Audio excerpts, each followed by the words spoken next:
wild Western. What's up, guys? So as you guys saw from the very first clip in this video, it's been an interesting few days. Alright guys, so for those of you guys who watched my last video, you saw that I was on my way to North Carolina for a kiteboarding competition called the Triple S. And yeah, that's what's been basically taking over my entire life for the past few days. So yeah, this video is going to kind of be a highlight of what happened, how well did I do in the comp, how did I manage to survive that insane wipeout on the John Wayne A-frame. So yeah, let's jump into it.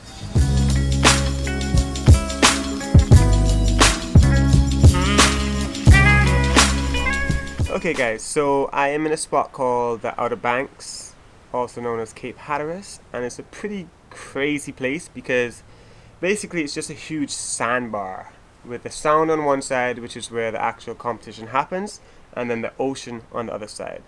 So it's a pretty unique spot for kiteboarding as well as surfing. So this is where a lot of people come just to kind of get their shred on. And then for the Triple S event, some of you guys may have heard of it, some of you guys may have no idea what it actually is. But basically it's one of the biggest, if not, yeah, it's the biggest kiteboarding competition in the States. And basically the whole event is based on riding in a park setup. Basically they have 5 features, 3 rails and then 2 kickers. And then the way the event is set up, each rider gets 3 attempts with the option of just skipping once in case the wind's bad or something like that. And then your best score on each feature will count to your overall score at the end of your heat. And yeah, basically there are 24 riders, I believe, from all over the world, from Russia, Europe, a lot of top guys like Sam Light, Aaron Hadlow, Alex Pastor, Bruna, Kajia, who rides for Air Rush. Sorry if I butchered your last name, Bruna. Carolina, who rides for Slingshot, really good kite girl. So yeah, basically a lot of really good riders from all around the world come to this event. And as you guys know, I don't really compete a lot. I don't compete at all really, but this is one of the events that I've been coming to for quite a few years because it's more than just competing. It's kind of a chance for me just to kind of rub shoulders with some of the best guys in the world and kind of catch up and see what's happening in their hemisphere. So the event's pretty good for that. And the level of riding this year was insane. It's crazy how good everyone's gotten at rail riding and hitting kickers behind the kite. Compared to 4 years ago, it's a whole different game these days, which is super cool and inspiring to see. But yeah, let's talk a little bit about the actual schedule of the Triple S event, and then also how did I actually do in the comp. Yeah, let's go. Testing 1, 2. Diane, it's 4:28 a.m. Okay guys, so the Triple S runs from June 1st until June 9th. And the reason it's over such a long period of time is just to try and guarantee that we'll actually get some wind.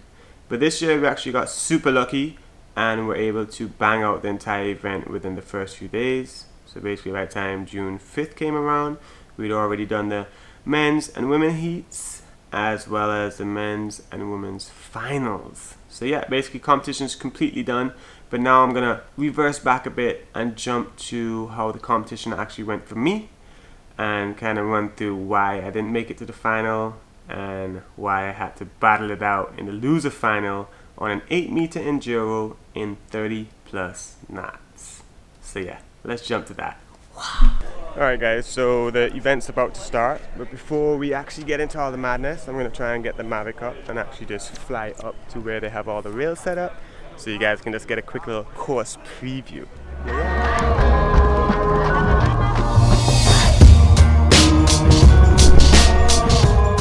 Okay guys, so this is pretty much where all of the action went down, pretty much off this dock and on the island. So as you can see here, just walking out with all my gear, about to get in the mix. And yeah, as you can see, dock's fully loaded. Bunch of kites rigged up, and yeah, it's a pretty sick viewing spot because you can kind of just hang out and watch the action. Toe back 5 first hit. Okay guys, let's talk about my heat. I actually had a pretty good heat. Started off pretty rough with my first few hits, but then managed to pull out a toe side backside 7 off the KOA kicker. Then a few decent rail hits. And yeah, I was surviving, you know, I was doing pretty decent, kind of landing everything I wanted to land.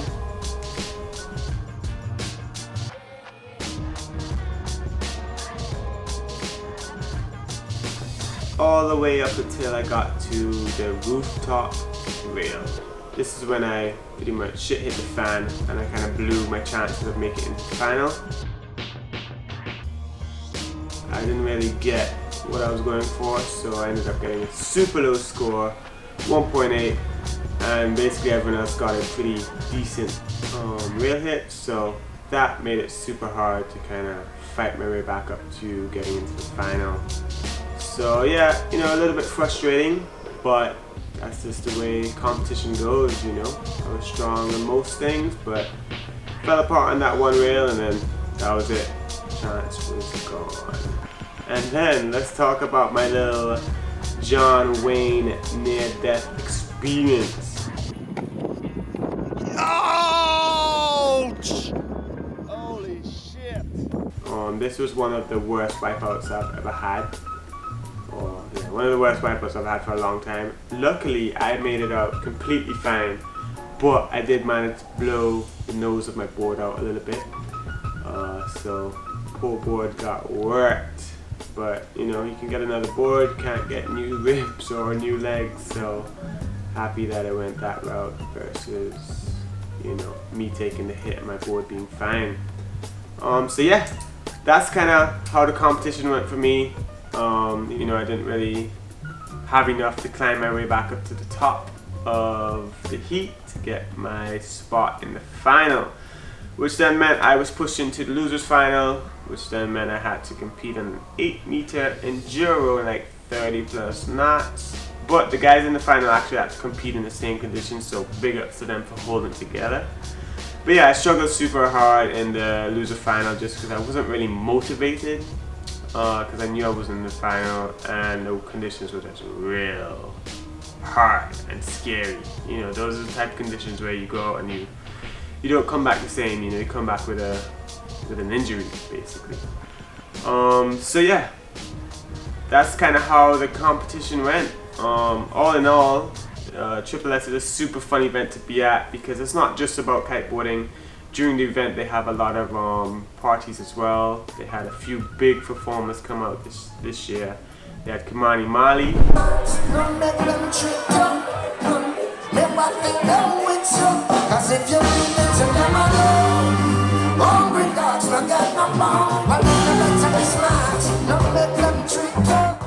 And on Friday for the closing party, which I probably won't get to show you guys in this vlog, but I'll show you guys maybe in an Instagram story. So if you're not following me on Instagram, check out the link below to follow me.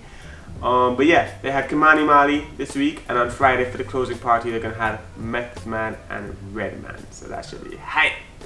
But either way, just want to say big thanks to Real Water Sports for throwing another awesome Triple S event.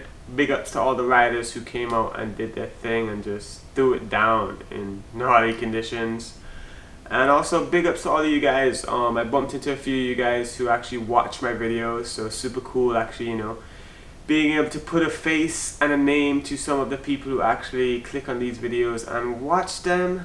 So yeah guys, as usual, big thanks for watching. If you enjoyed the video, feel free to leave a like, comment what you liked, comment what you didn't like, and also subscribe just so you don't miss out on any future videos. And I'll see you guys in the next video. Big ups!